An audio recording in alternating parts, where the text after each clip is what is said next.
जोधपुर से खबर है जो कांग्रेस कमेटी राजस्थान के अंदर रैगर समाज को उचित जाति के अनुपात प्रतिनिधित्व देवे। ये बात जटिया रैगर प्रगतिशील संस्था के तत्वाधान में वरिष्ठ नागरिक जनों एवं समाज के प्रतिभावना सम्मान समारोह में अध्यक्ष पद के BL नवल IAS सेनावृत्ति और पूर्व राष्ट्रीय अध्यक्ष सभा को संबोधित करते हुए बोल रहे थे।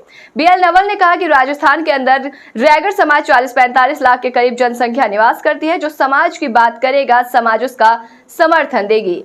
समारोह के मुख्य अतिथि महापौर कुंती देवड़ा ने अपने संबोधन में कहा कि रैगर समाज की मांग को मुख्यमंत्री अशोक गहलोत सहित पार्टी के आला कमान तक पहुंचाने की कोशिश करूंगी। इस समारोह में JNVU कला संकाय अधिष्ठाता किशोरी लाल रैगर, राजेंद्र आर्य, ओम प्रकाश नवल, सोनाराम नवल, सुरेश जी खटनावलिया, पत्रकार भंवर लाल जटोल, अधीक्षण अभियंता RET कनवाड़िया, हस्तिमल कुर्डिया, सभाध्यक्ष रैगर महासभा रमेश चंद्र नवल, श्रीमती शांति जी चौहान, पार्षद बिड़ाला नरेंद्र कुर्डिया, पार्षद पिपाड़ शहर गोपूराम नवल, अणदाराम जी सिंगाड़िया, हिम्मताराम मोसलपुरिया, रामचंद्र तंवर, शंकर नवल, श्यामलाल नवल, रामनिवास धोलिया, हनुमान नवल, अनोप जयप्रकाश नारायण मोसलपुरिया, भरत जी नवल, चेतन प्रकाश नवल, गौतम जी नवल, भरत नवल, चंपा लाल नवल, दिनेश सिंगाड़िया, छोटा राम जाटोलिया, सुनील जी नोगिया, पुखराज जी, समस्त रैगर समाज उपस्थित रहा और साथ ही साथ महेंद्र जी नागोड़ी, चंपा लाल जी घाड़ू उपस्थित रहे। मंच संचालन ओम प्रकाश नवल और सोनाराम ने किया। तो हमारी समाज की कुछ बातें जो मूलभूत बातें हैं उनको हम माननीय मुख्यमंत्री महोदय पहुंचाने में आप हमारे लिए सहायता कर सकते हैं। एक समय था जब हम अखबार देखते थे कि 10वीं और 12वीं का रिजल्ट आते ही हमारे समाज के बच्चों का नाम क्यों नहीं आता है मेरिट के अंदर, और जब कोई प्रतिभा सम्मान समारोह होता था तो हम उन बच्चों को बुलाते थे जिनके लड़कियों के नंबर 55% होते थे और लड़कों के नंबर 60% होते थे। अब स्थिति और समाजों की भी हुई है, लेकिन हमारे समाज की भी हुई है कि हमारे समाज के अंदर, मैं जोरदार ताली आपकी चाहूँगा, मेरा नाम मैं बोलूँगा अभी, इंदौर के अंदर एक लड़की रैगर समाज की 99.9% नंबर लेके, और पूरे इंदौर में मैडम पूरे इंदौर में उस बच्ची ने प्रथम स्थान पाया है और वो स्टेट के मेरिट होल्डर है। राजस्थान में भी ऐसे हैं 98%, 94%, 95%। ये हमारे समाज के बच्चों का कमाल है ये, और इस कमाल के लिए जो गति हमने शिक्षा के क्षेत्र में पकड़ी है, ये जिम्मेवारी हमारे जितने भी जो हमारे अभिभावक हैं, जितने पेरेंट्स हैं, जितने बुजुर्ग हैं और जितनी माएँ हैं, उनकी जिम्मेवारी है कि इस निरंतरता को वो बनाए रखें और इन बच्चों को जो आज 60% पे है, आज 70% पे, उनको जितना आगे बढ़ा सकते हैं, वही हमारी खाती है, वही हमारी जो है वो धरा है जिसको हमें आगे बढ़ाना है। तो अब जब अखबार में देखते हैं, जयपुर में विशेष रूप से मैं देखता हूँ कि उनमें भी बच्चों के नाम आते हैं, उसमें कहीं कुर्डिया नाम आ जाता है, कहीं सिवासी आ जाता है, कहीं मोसलपुरी आ जाता है। जब उनके नाम और फोटो देखता हूँ मैं प्राइवेट स्कूलों के अंदर कि वो बच्चे पढ़ के इतने अच्छे मार्क्स ला रहे हैं कि उनके भी फोटो अखबार में छपते हैं, तो हमारा सीना जो है वो डबल हो जाता है कि हम आज इस स्थिति में पहुंचे हैं, हमारे बच्चे इस स्थिति में पहुंचे हैं कि वो सरकारी स्कूलों में, तो सरकारी स्कूलों में और प्राइवेट स्कूलों में भी अपनी पूरी ताकत के साथ में मेरिट के अंदर आ रहे हैं। इतना प्रतिभा हमारे बच्चों के अंदर भरी पड़ी है। अब इतने बच्चे जो प्रतिभावान है, उनका आगे भविष्य क्या है, ये भविष्य बनाना आप लोगों का काम है। अगर आप उन बच्चों को इसी दिशा में आगे बढ़ाते रहेंगे, अब जो 90% से ऊपर वाले बच्चे हैं, बड़ा मुश्किल है उनको हैंडल करना कि हम किस दिशा में उनको ले जाएं। एक अभी पिछले कई सालों से प्रचलन हो रखा है, एक अंध जो ना वो दौड़ लगा रखी है कि बच्चों को IIT में डाल दो, बच्चों को मेडिकल के अंदर डाल दो।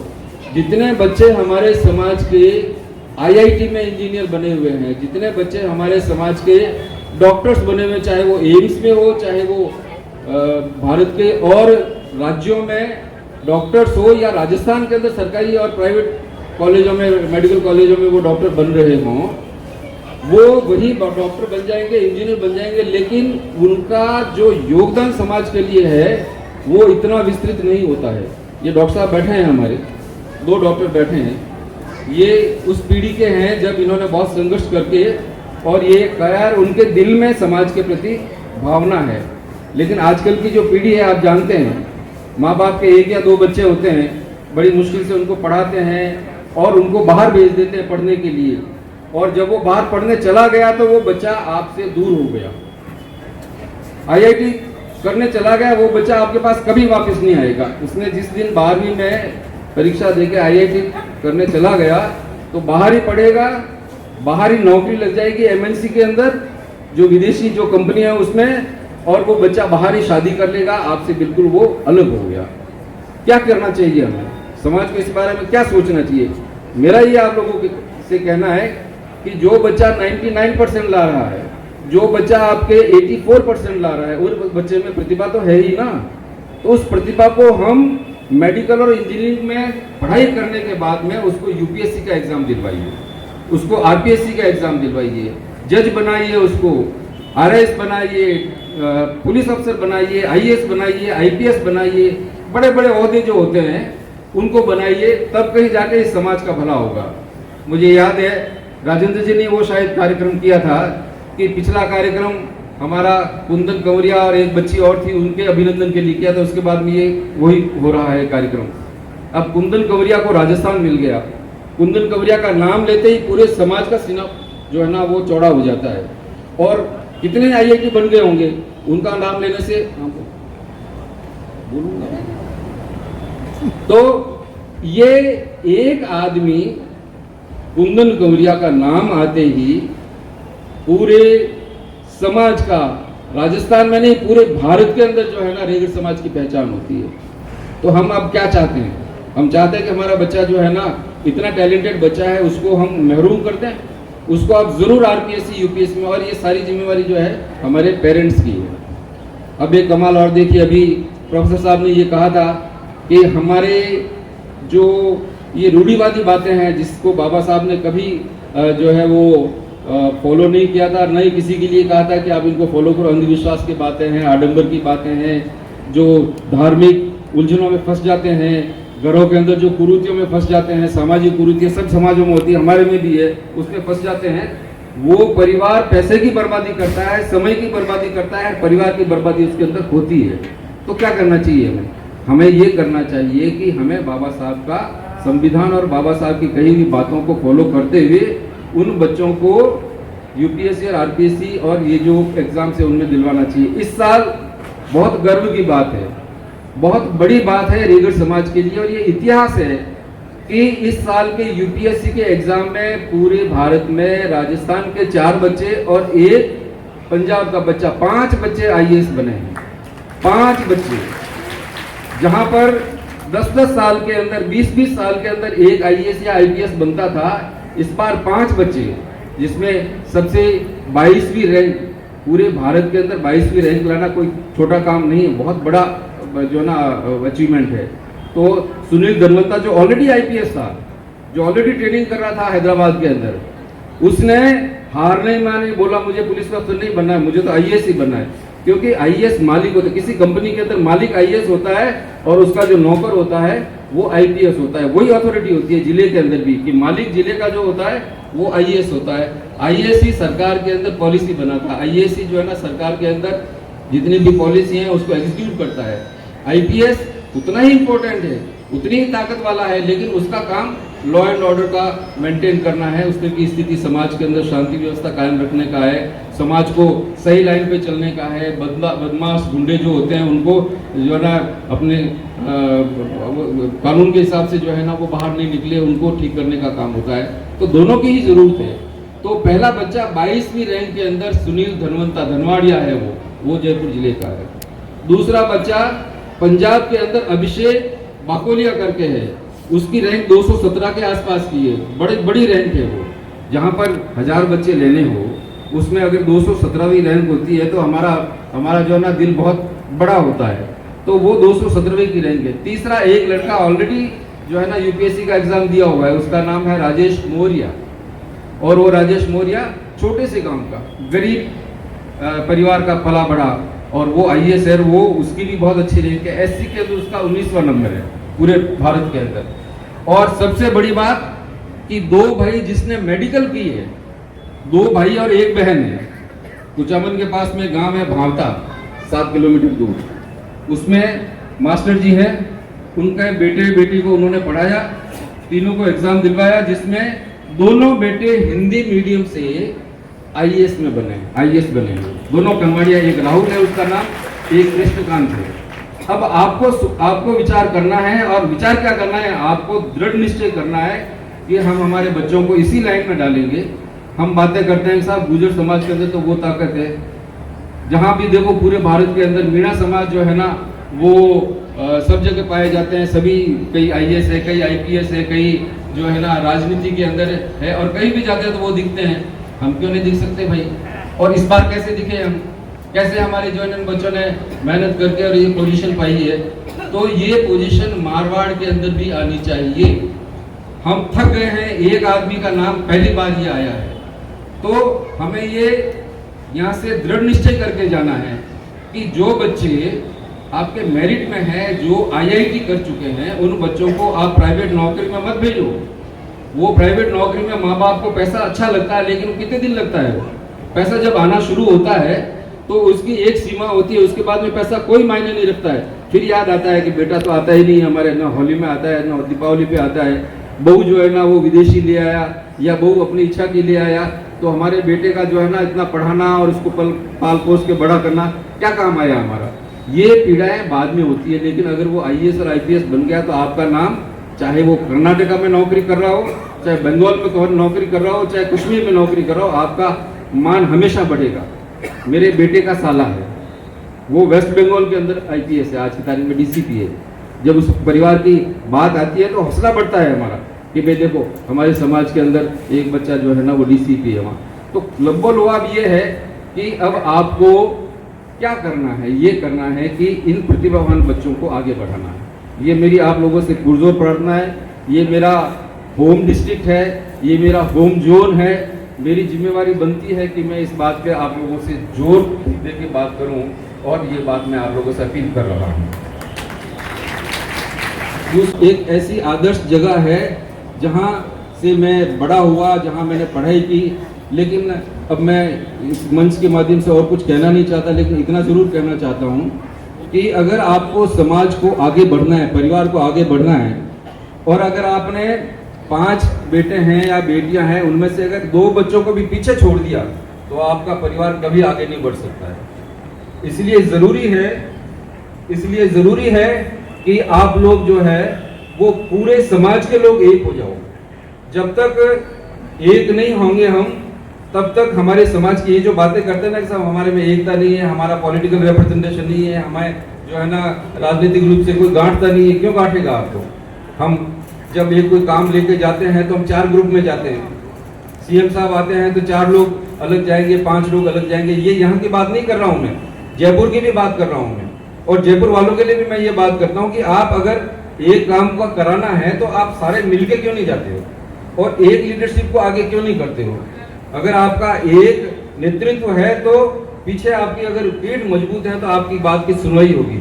और अगर आप 50 आदमी जाते हो और 5 ग्रुप में जाओगे तो आपकी ताकत 50 की 10-10 की जो है ना टूट के रह जाएगी। इस चीज़ को हमें समझने की जरूरत है। और ये जिम्मेवारी कौन लेगा? जो हम लोग बैठे हैं, जो चिंता करते हैं समाज की, जो बातें करते हैं, जो कि हमें राजनीतिक प्रतिनिधि में बोलने से थोड़ी होगा। जब तक आप करोगे नहीं, जब तक इसके अंदर जान नहीं डालोगे, जब तक हम करके नहीं दिखाएंगे, तब तक ये बात पड़ने वाली नहीं है। पॉलिटिकल रिप्रेजेंटेशन के बारे में मैं बहुत ज़्यादा नहीं बताऊंगा, सिर्फ इतना ही है कि पिछले बहुत समय से मैंने मेरी जो एफर्ट्स है मैं आपको बता दूं कि जब जोधपुर नगर निगम की लिस्ट निकली पार्षदों की नॉमिनेशन की, एक भी रेगर नहीं था उसके अंदर। कोटा की नगर निगम की लिस्ट निकली, उसमें एक किसी को बनाया पार्षद। जयपुर के अंदर दोनों नगर निगमों की जो लिस्ट बनी है उसके अंदर एक भी रेगर समाज का नहीं था। और ये बात मैंने इसी तरह के एक फंक्शन के अंदर माननीय शांति धारीवाल जी को उनकी उपस्थिति में मंच से कही, जैसे अभी मैं बोल रहा हूँ कि साहब आपने हमारे साथ में बहुत जो है ना वो अच्छा नहीं किया है। और ये एक दुर्भावना रही है कि आपने मतलब जो समाज 4 घर का बना हुआ है उसको आपने पार्षद बना दिया, डोमिनेट कर दिया, और रेगड़ समाज आपको दिखता ही नहीं है। तो उन्होंने मंच से ये बात मंजूर करी है कि नहीं, कुछ कमी रही है और इसको हम जल्दी ठीक करेंगे। उसी तरह से मैं दिल्ली गया तो अनुसूचित जाति के जो राष्ट्रीय अध्यक्ष हैं, जिनका नाम राजेंद्र ढिलोथिया है, उन्होंने मुझे 2.5 घंटे तक जो है ना बात सुनी मेरी, और मैंने रेगड़ समाज की उपस्थिति वहां दर्ज करवाई। और वहां पर ये बताया कि राजस्थान के अंदर रेगड़ समाज अनुसूचित जाति वर्ग के अंदर दूसरे नंबर का सबसे बड़ा वर्ग है, छोटा नहीं है ये। और हम इसलिए नहीं दिखते हैं कि हमारा रिप्रेजेंटेशन पीसीसी लेवल पे नहीं है, एआईसीसी लेवल पे नहीं है, यहाँ तक कि डीसीसी लेवल पे नहीं है। मैडम, आप आश्चर्य होगा, आपको हिंदुस्तान को आजाद हुए 75 साल हो गए, और यहाँ पर बंशीलाल जी आर्य जैसे कार्यकर्ता रहे हैं, डेडिकेटेड कार्यकर्ता, उनको कभी भी ब्लॉक अध्यक्ष से आगे नहीं बनाया, जिले के अंदर उपाध्यक्ष बनाया, इसमें कोई दो राय नहीं है। लेकिन जो जिम्मेवारी आप कल के आदमी को जो आया हुआ है उसको आप जिलाध्यक्ष बना देते हो, और रेगड़ समाज के किसी आदमी को जिलाध्यक्ष बनाने में 75 साल में भी आप नहीं कर सकते हो, तो भाई हम जो है ना रेगड़ समाज क्या करें? आप बताओ, हमारे लिए क्या रास्ता है, हम कहाँ जाएं? आप राज्यसभा के मेंबर में हमें कहीं पर भी जो है ना कंसिडरेशन में भी नहीं है। 1980 के बाद में हमारा लोकसभा का आज तक कोई सदस्य नॉमिनेट नहीं हुआ या हमें कोई टिकट नहीं दिया। जो पिछले 3 इलेक्शन से रेगड़ समाज को सिर्फ 1 टिकट मिलता है कांग्रेस से, 1 टिकट मिलता है, और 2 बार में तो जीता वो एक मैडम अभी जो गंगा देवी जी, बस वो है। अब आप हम कहाँ जाएं? आप हमें बताइए कि रेगड़ समाज को क्या करना चाहिए? क्या हम 75 साल से प्रताड़ित हो रहे हैं, 75 साल से हम परेशान हो रहे हैं, 75 साल से हमारी सुनवाई नहीं हो रही है, तो हम कब तक सुने? मैं माकन साहब से मिला, इन चीज़ों को लिखित में उनको दिया। माकन साहब ने कहा कि आप जयपुर जाइए, मैं पाराशर साहब जो है, पुखराज जी पाराशर, जो ये जो पॉलिटिकल रिप्रेजेंटेशन का काम देखते हैं, उनसे मिलिए। हम उनसे मिले, 2 बार मिले, और पाराशर साहब ने अशोक गहलोत साहब को, सीएम साहब को ब्रीफ किया। अशोक गहलोत साहब ने उस पर नोट किया कि नहीं, कहीं कोई कमी रही है और हम शीघ्र इसको ठीक करेंगे। तो मेरा आपसे निवेदन है कि जब भी अशोक गहलोत साहब आए, आप बेशक मेरा नाम रेफर कर सकते हैं कि बीएल नवल नाम का एक कोई जयपुर का बंदा आया था, रेगड़ समाज का पूर्व राष्ट्रीय अध्यक्ष है, उन्होंने ये पीड़ा जाहिर करी है कि आप आने वाले समय के अंदर बायोडेटा दे रखा है। हमने योग्य आदमियों का बायोडेटा, ऐसा भी नहीं है कि हमने कोई 100-200 आदमियों का बायोडेटा दे दिया। ये राजेंद्र जी पहले जेल की जो समिति थी उसके अंदर जिले के अध्यक्ष थे, और अब जो है उनको उससे भी घटा के और आधे शहर का जो है ना आप रिप्रेजेंटेशन दे दिया। तो आप इनको कोई मोटिवेट कर रहे हो, इनको प्रमोट कर रहे हो, डिमोट कर रहे हो? इनको कम से कम राष्ट्रीय राज्य स्तर पे किसी समिति के अंदर सदस्य बनाते तो हम जो है ना मुक्त कंठ से आपकी प्रशंसा करते। लेकिन अब वही है कि जो बोलने वाला नहीं है तो कोई सुनने वाला भी नहीं है, तो हम जब तक बोलेंगे नहीं तब तक हमारी सुनवाई होगी नहीं। इसलिए मैंने आपको ये कहा है कि मैं बीच में बोलूंगा, मैं मेरे भाषण दूंगा और इन चीज़ों से आपको अवगत कराऊंगा। अब आप हमारी हितैषी हैं, आप हमारी बात सुनती हैं और आपकी बात सीएम साहब सुनते हैं, तो आप इन्हीं लफ्जों में सीएम साहब को रिक्वेस्ट करिए कि साहब ये रेगड़ समाज जो है ना बड़ा उद्वेलित है, रेगड़ समाज के अंदर आक्रोश है, रेगड़ समाज दुखी है, और वो ये कह रहा है कि 75 साल में अगर आपने हमारे कंधे पे हाथ नहीं रखा तो रेगड़ समाज हम कहाँ जाएंगे? हमारे ऊपर ठप्पा लगा हुआ कि ये तो कांग्रेस ही है, बीजेपी वाले दूसरे घास नहीं डालते, दूसरी पार्टी के घास नहीं डालते, तुम तो कांग्रेस ही वहाँ जाओ, तो हम कहाँ जाएंगे, कहाँ जाएंगे?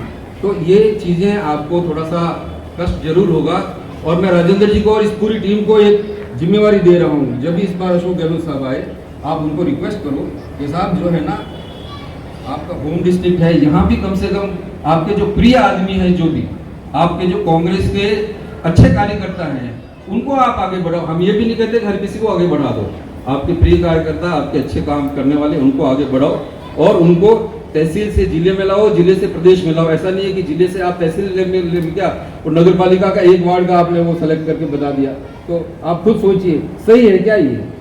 ये हमारे साथ जस्टिस हुआ है क्या? इन चीज़ों को अब पढ़े लिखे लोग हैं, सब गणित सोचते हैं कि कहाँ क्या मिल रहा है, कहाँ जाना चाहिए, कहाँ नहीं जाना चाहिए, महिलाएं जा रही है। और मैं आपको एक बात और बता दूं, कम से कम 25 से 30% हमारे समाज के युवा इस पार्टी को छोड़ चुके हैं, और ये प्रवाह कोई बड़ी बात नहीं है कि ये प्रवाह अगर आपने नहीं रोका, पार्टी ने नहीं रोका, तो ये प्रवाह और बढ़ेगा। तो इसको हम कैसे रोक सकते हैं, ये जिम्मेवारी कांग्रेस पार्टी की है, आप लोगों की है और सीएम साहब की है, डोटासरा जी की है। और इसको कैसे रोक सकते हैं आप इसके बारे में ज़रूर चर्चा करें और बहुत अच्छा होगा कि हमें इसका कोई पॉजिटिव रिस्पॉन्स मिले। मैंने बहुत सारी बातें आपको कह दी है, मेरी पीड़ा थी और मैं ये सब जगह जाके कहता हूँ। अभी दिल्ली में भी ये कार्यक्रम में 5 बच्चों का अभिनंदन करवा रहे हैं, 7 बच्चों का राष्ट्रीय स्तर पे, तो वहाँ भी ये मैं बात कहूँगा। तो मैं रिटायर्ड आर्मी हूँ। आइए, एक आदमी जो है ना वो नौकरी करने में सबसे ऊंची पोस्ट पे चला गया, समाज के सबसे ऊंचे दर्जे पे चला गया, राष्ट्रीय अध्यक्ष रह लिया, तो अब मैं फिर किससे डरूं, क्यों डरूं? मेरी बात तो कहूँ मैं, आप लोग नहीं कहना चाहते तो मत कहो, लेकिन मैं तो कहूँगा ना। तो ये मेरी बात आप तक पहुँचाई है मैंने, अब ये आप पे छोड़ता हूँ कि आप हमें कहाँ तक ले जाना चाहती है। जय हिंद, जय भारत और जय रेगड़ समाज।